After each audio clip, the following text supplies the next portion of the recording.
নিরপেক্ষ নির্বাচনের জন্য আমি যে ফ্লোতে বক্তব্য দিয়েছি আগে 4টি উপজেলায়, ঠিক শিবগঞ্জ উপজেলার জন্য একই মেসেজ।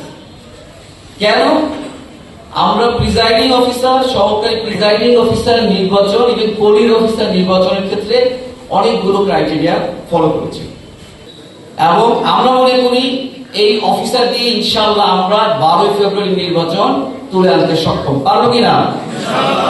আমাদের শ্রদ্ধেয় সম্মানিত প্রার্থীরা যদি চান ইলেকশন শান্তিপূর্ণ হবে, চাঁপাইনবাবগঞ্জের মানুষ শান্তিপ্রিয় মানুষ, তারাই পারবে এই নির্বাচনকে সুষ্ঠু করতে উইদাউট এনি ল অর্ডারের কোনো ডিস্টারবেন্স ছাড়া, ঠিক কিনা। আগের 3 নির্বাচনের বিষয়ে আলোচনা করব না, আমরা নতুন ভাবে চিন্তা করতেছি, আমরা এটাতে ব্যর্থ হব না। রাষ্ট্রের কাছে আমরা অঙ্গীকারবদ্ধ, সহজ কথা।